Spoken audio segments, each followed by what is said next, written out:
주 예수님의 은혜가 함께 하시기를 빕니다. 이번 주간 아침 예배는 대림절 아침 예배로 드리고 있습니다. 대림절은 주의 오심을 기다리는 절기입니다. 그래서 예수님께서 이 땅에 오신 이유에 대해 말씀하고 있는 성경 내용을 지금 살펴보고 있습니다. 이 성경을 통해 예수님께서 이 땅에 오신 이유를 알고 그에 맞게 신앙하는 우리 모두 되었으면 좋겠습니다. 그러면 사도신경으로 우리의 신앙을 고백하며 아침 예배를 시작하겠습니다. 나는 전능하신 아버지 하나님, 천지의 창조주를 믿습니다. 나는 그의 유일하신 아들, 우리 주 예수 그리스도를 믿습니다. 그는 성령으로 잉태되어 동정녀 마리아에게서 나시고 본디오 빌라도에게 고난을 받아 십자가에 못 박혀 죽으시고 장사된 지 사흘 만에 죽은 자 가운데서 다시 살아나셨으며 하늘에 오르시어 전능하신 아버지 하나님 우편에 앉아 계시다가 거기로부터 살아있는 자와 죽은 자를 심판하러 오십니다. 나는 성령을 믿으며 거룩한 공교회와 성도의 교제와 죄를 용서받는 것과 몸의 부활과 영생을 믿습니다. 아멘. 오늘 살펴보실 하나님의 말씀은 요한복음 10장 7절부터 10절까지의 말씀입니다. 요한복음 10장 7절에서 10절 주어진 본문 말씀을 받들어 읽겠습니다. 예수께서 다시 말씀하셨다. 내가 진정으로 너희에게 말한다. 나는 양이 드나드는 문이다. 나보다 먼저 온 사람은 다 도둑이고 강도이다.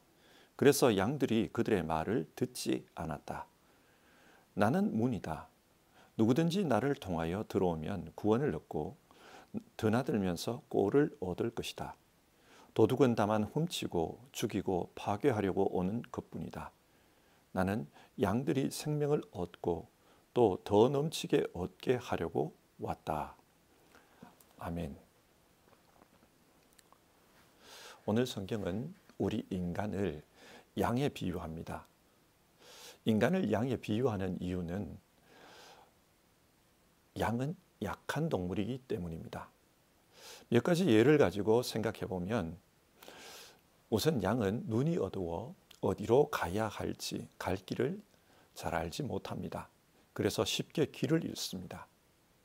초원에서 길을 잃으면 맹수의 먹이가 되기 쉽습니다. 또 양은 달리기가 빠르지 못합니다. 같은 초식 동물이지만 사슴은 달리기가 빠릅니다. 그렇기 때문에 맹수가 다가오면 도망칠 수 있는데 양은 그렇게 하지를 못합니다. 그리고 양은 날카로운 이빨이나 발톱 같은 강한 방어 수단이 없습니다. 그렇기 때문에 맹수가 공격해 오면 속수무책으로 당합니다. 이처럼 양은 약한 동물입니다. 자, 우리 인간을 한번 보십시다. 인간도 참 약합니다. 인간은 쉽게 마음의 상처를 받습니다. 작은 말 한마디에도 마음의 상처를 받고 낙심할 때가 있습니다. 이렇게 약한 것이 인간입니다. 그래서 약함에서 비롯되는 불안이라는 감정을 지니고 삽니다. 일이 안 풀리면 일이 안 풀려서 불안하고 일이 잘 풀리면 잘 풀려서 불안합니다. 이렇게 잘 나가다가 한순간에 어떻게 되는 것 아닌가 그런 생각을 합니다. 자, 우리가 살아가는 세상은 어떤 곳입니까?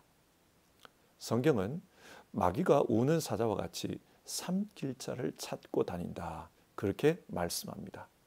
굉장히 위험한 세상이라는 말입니다. 가끔씩 뉴스에 일평생을 훌륭하게 살아온 분이 한순간에 유혹에 넘어져 안타까운 지경에 이르렀다는 소식을 듣게 됩니다. 마치 모래 위에 세운 집처럼 평생 쌓아온 명성이 한순간에 무너지는 것입니다. 이것이 우리가 살아가는 세상에서 일어나는 일입니다. 이런 세상 속에서 양같이 약한 존재들이 어떻게 믿음으로 살 수 있을까요? 오늘 성경은 그 문제에 대해 말씀하고 있습니다. 여러분, 성경은 어떻게 살라고 말합니까? 예수 안에서 살아야 한다. 그것을 말씀합니다. 7절인데요. 나는 양이 드나드는 양의 문이다. 예수님은 스스로를 양의 문이라고 말씀하셨습니다.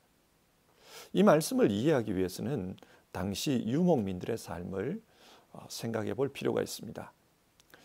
이스라엘의 유목민들은 우리가 아는 몽골의 유목민들처럼 그렇게 넓은 초원에서 양을 친 것이 아닙니다. 띄엄띄엄 풀이 있는 그런 목초지입니다. 그래서 베이스 캠프를 정하고 그 베이스 캠프에서 풀이 있는 곳으로 이곳저곳 이동해야만 했습니다. 그런데 양을 이렇게 치면서 밤이 문제였어요. 밤이 되면 맹수와 같은 늑대와 같은 그런 맹수들이 양을 공격해 옵니다. 그래서 목자들은 베이스 캠프에 돌을 쌓아서 우리를 만들었습니다. 밤에 우리 안에서 양들이 지내면 안전하게 지낼 수 있겠죠. 예수님은 이런 상황을 전제로 나는 양의 문이다. 그것을 말씀하고 있는 겁니다. 자, 생각해 보십시오. 만약 양들이 우리 안에 들어와 있더라도 그 우리에 문이 없으면 어떻게 될까요? 혹은 문이 있어도 문이 자동으로 열려버리는 그런 문이면 어떻겠습니까? 양들이 위험에 처하게 됩니다. 늑대가 자기 마음대로 출입할 수 있습니다. 9절 말씀을 보시면 나는 문이다. 누구든지 나를 통하여 들어오면 구원을 얻고 아무리 바깥에서 맹수들이 설친다 할지라도 예수님께서 문이 되어 주셔서 그 우리를 닫고 계시면 그 안은 안전하다는 말입니다. 그래서 성경은 나를 통하여 들어오면 구원을 얻고 그렇게 말씀합니다. 예수님께서 문이 되어 주십니다. 이런 사실을 다윗은 잘 알았어요. 자기 인생에 주님께서 문이 되어 주신다. 그래서 여호와는 나의 목자시니 내게 부족함이 없으리로다. 그런 노래를 불렀습니다. 하지만 그럼에도 불구하고 사망의 음침한 골짜기를 지날 때가 있습니다. 그러나 문이 되어 주시는 목자 예수님은 그런 상황에서도 지켜주십니다. 요셉을 한번 생각해 봅시다. 요셉은 자기 형들에게 버림을 받고 노예로 팔렸습니다. 그리고 이집트 땅에서 많은 고난을 겪었습니다. 주인에게 모함을 받고 감옥에 갇혔을 때 어쩌면 인생의 음침한 골짜기를 느꼈을 것입니다. 젊은 나이에 꿈을 펴보지도 못하고 이렇게 인생이 끝나는가 그런 생각이 들었을 것입니다. 그러나 그런 사망의 음침한 골짜기를 지낼 때에도 목자 되시는 주님께서는 함께 해주셨습니다. 그 결과 요셉은 주의 인도하심 속에서 인생 역전을 이루었습니다. 나중에 요셉이 뭐라고 말을 합니까? 창세기 50장 20절인데요. 형님들은 나를 해치려고 하였지만 하나님은 오히려 그것을 선하게 바꾸셔서 오늘과 같이 수많은 사람의 생명을 구원하게 하셨습니다. 목자 되신 하나님께서 인생 역전을 시켰다는 겁니다. 그 형들은 자기를 해치려고 했습니다. 그런데 하나님께서는 그 악한 형들의 계획을 오히려 선하게 바꾸셔서 기근 때에 이스라엘의 가족들이 이집트로 건너와서 살 수 있도록 구원의 기회로 만드셨다는 것입니다. 목자 되시는 주님, 우리 인생의 문이 되어주시는 주님은 이렇게 험한 세상으로부터 우리를 지켜주십니다. 그런데 성경에 보면 이런 선한 목자와 반대되는 이들이 나옵니다. 8절을 보면 나보다 먼저 온 사람은 다 도둑이고 강도이다. 그래서 양들이 그들의 말을 듣지 않는다. 여기서 나보다 먼저 온 사람이란 예수님 당시의 이스라엘 지도자들을 가리킵니다. 그들은 참된 목자가 아니었습니다. 예수님 당시의 이스라엘의 지도자들을 보면 어떤 이들은 로마의 식민지 정책에 동조하는 사람들이었습니다. 또 어떤 이들은 식민지 정책에 반대하는 사람들이었습니다. 식민지 정책에 동조하는 그런 지도자들은 자신들의 이익권을 위해 백성들을 외면했습니다. 백성들은 많은 어려움에 처해 있었지만 헤롯 같은 왕들은, 권력자들은 왕궁에서 편안히 잘 먹고 잘 살았습니다. 또 성전에서 자기의 기득권을 지키고자 했던 그런 제사장 그룹들은 자기의 이익권에 눈이 어두워 백성들을 온전하게 위로해 주지를 못했습니다. 그러면 식민지 정책에 반대했던 사람들은 어떻습니까? 민족의 독립을 부르짖으며 백성들을 이용했습니다.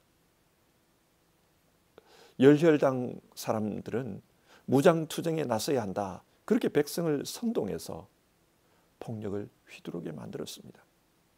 또 바리새파 사람들은 엄격한 율법주의로 정신무장을 해야 한다. 그렇게 말하면서 그 율법으로 백성들을 짓누르고 있었습니다. 온전하게 위로해 주지를 못했습니다. 이런 상황에서 예수님은 내가 선한 목자다. 그렇게 말씀합니다.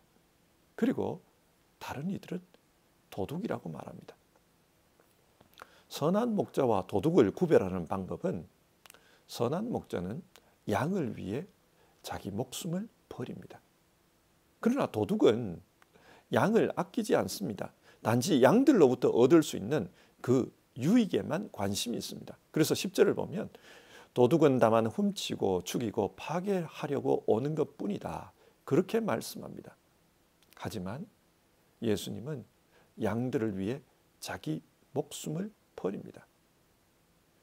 자, 이 예수님을 믿고 이 예수님 안에서 사는 사람들은 어떤 유익을 누립니까? 어떤 결과를 누리게 됩니까?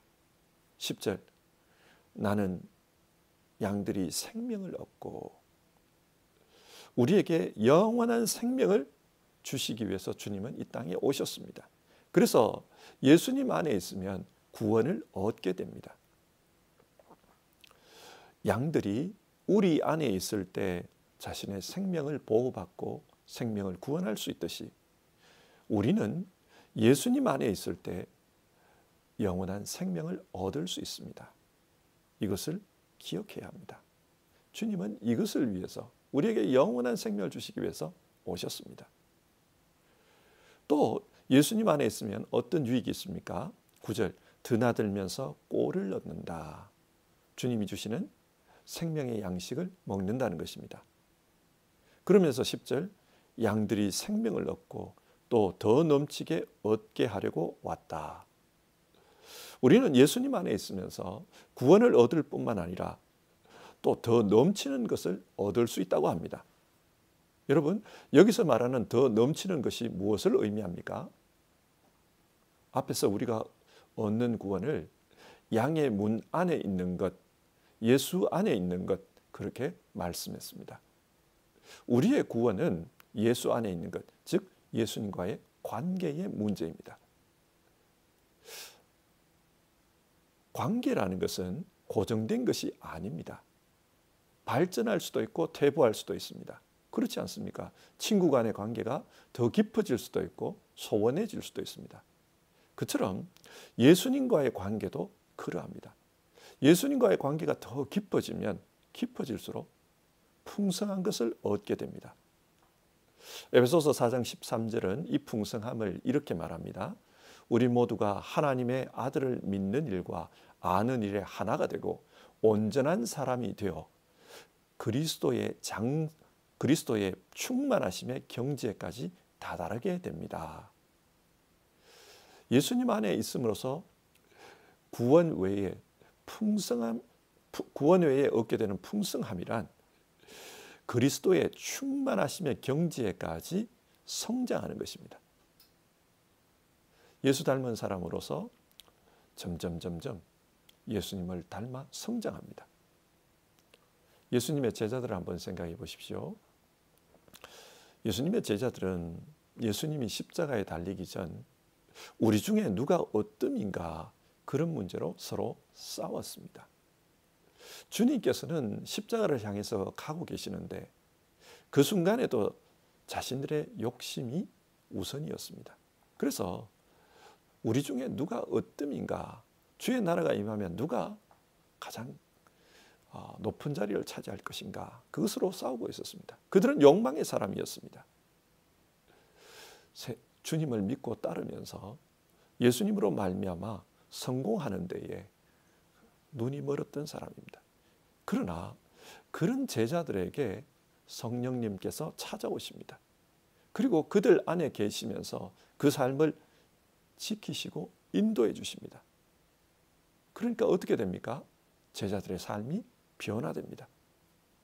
나중에 베드로는 십자가에 거꾸로 달려 죽기까지 주님께 헌신된 모습으로 살다 갔습니다.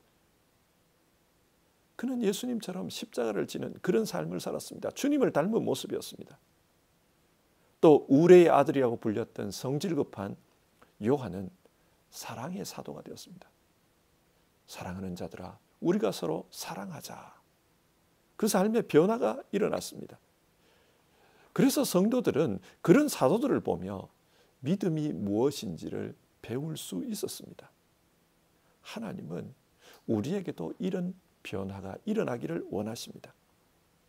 예수님 안에 있으면서 구원 얻는 것으로 끝나는 것이 아니라 예수 안에서 성장하고 성숙해서 더 풍성한 신앙의 열매를 맺기를 원하십니다. 사랑, 희락, 화평, 오래 참음, 자비, 양선, 충성, 온유, 절제. 주님을 닮은 사람으로서 성장하고 성숙하여 성령의 열매가 많은 그런 사람 되기를 원하십니다. 자, 그렇다면 우리가 이렇게 성장하고 성숙하기 위해서는 어떻게 해야 합니까?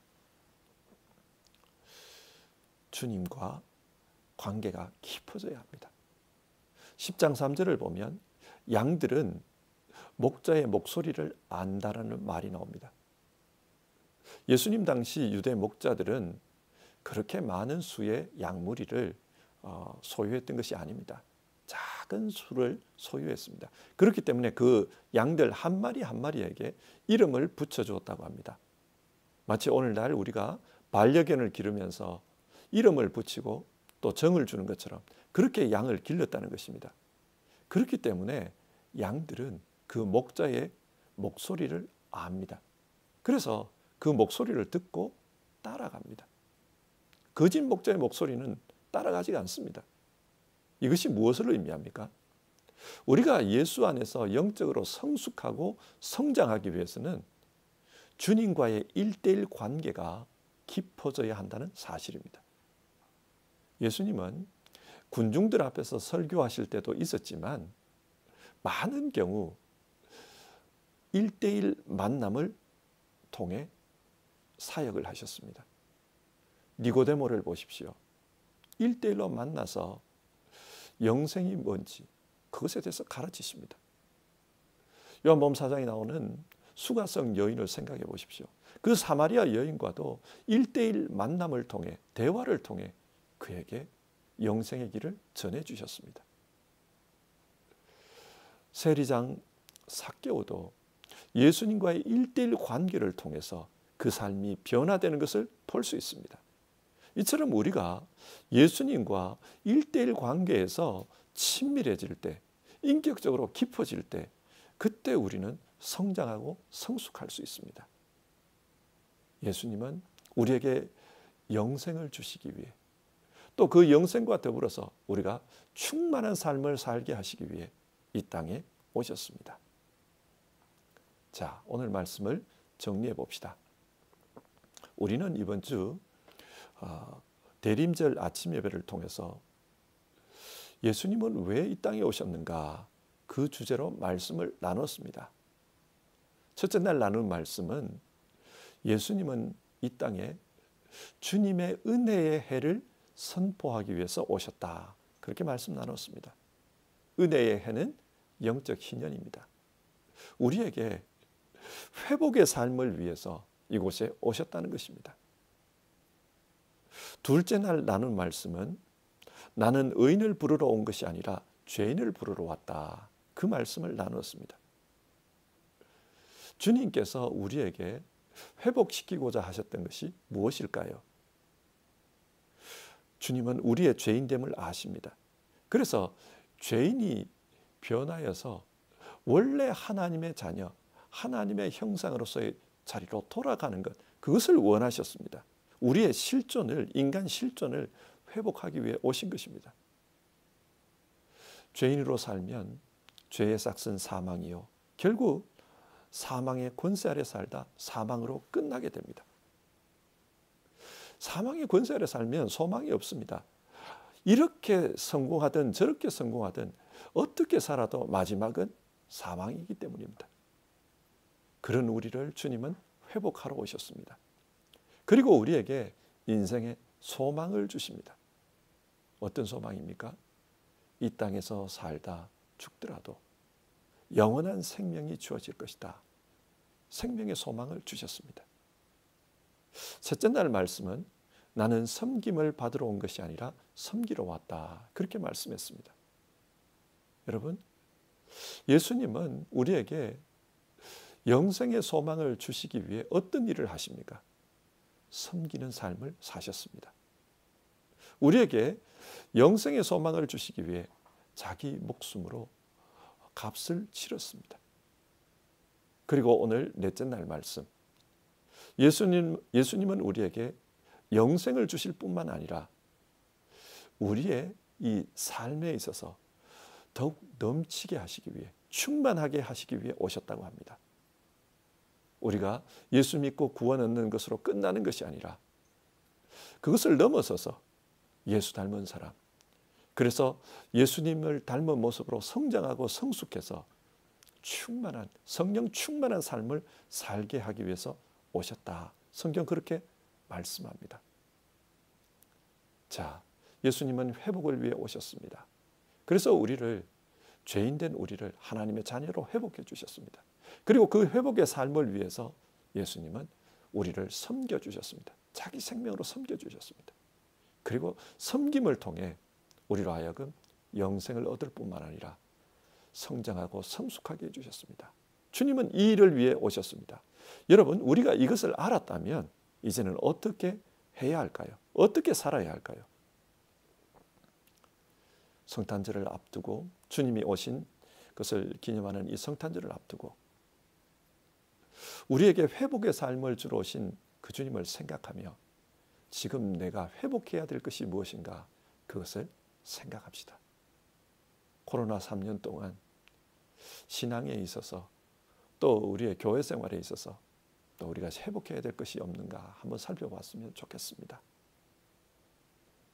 또 죄인을 구원하러 오신 그 주님을 생각하면서 주님은 내게 소망을 주러 오셨다, 그것을 생각하고 소망의 삶을 사는 우리가 되었으면 좋겠습니다.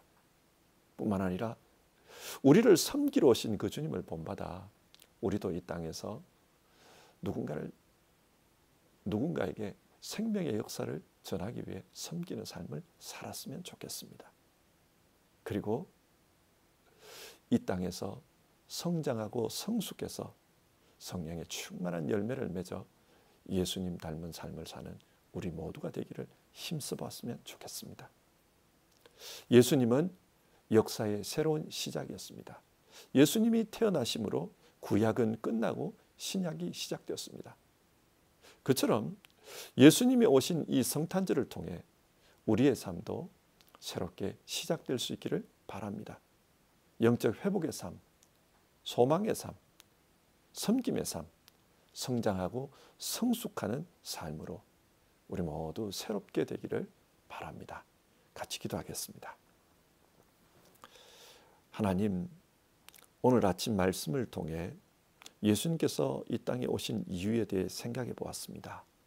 예수님은 우리에게 영생을 주시고 또 영생 받은 자들에게 성장하고 성숙하는 삶을 살게 하고자 이 땅에 오셨다 말씀 나눴습니다. 성탄절을 앞두고 있는 지금 우리 모두 주님과 함께 새로운 삶을 살게 하옵소서. 과거는 뒤로 하고 성장하고 성숙하는 그런 삶을 살 수 있게 하옵소서. 그러기 위해서는 우선 우리 삶에 영적 회복이 일어나기를 원합니다. 뿐만 아니라 주님께서 주시는 소망의 삶, 섬김의 삶을 살아가는 우리 모두 되기를 원합니다. 그래서 이를 통해서 성장하고 성숙한 그런 우리 모두 될 수 있도록 도와주시옵소서. 우리 성도님들에게 이 은혜를 허락해 주시옵소서. 예수님의 이름으로 기도드립니다. 아멘. 성도 여러분, 오늘 하루도 좋은 하루 되시고요. 주님 안에서 감사와 기쁨이 넘치는 그런 삶이 되시기를 바랍니다. 주님께서 가르쳐주신 기도로 아침 예배를 마치겠습니다. 하늘에 계신 우리 아버지, 아버지의 이름을 거룩하게 하시며 아버지의 나라가 오게 하시며 아버지의 뜻이 하늘에서와 같이 땅에서도 이루어지게 하소서. 오늘 우리에게 일용할 양식을 주시고 우리가 우리에게 잘못한 사람을 용서하여 준 것 같이 우리 죄를 용서하여 주시고 우리를 시험에 빠지지 않게 하시고 악에서 구하소서. 나라와 권능과 영광이 영원히 아버지의 것입니다. 아멘.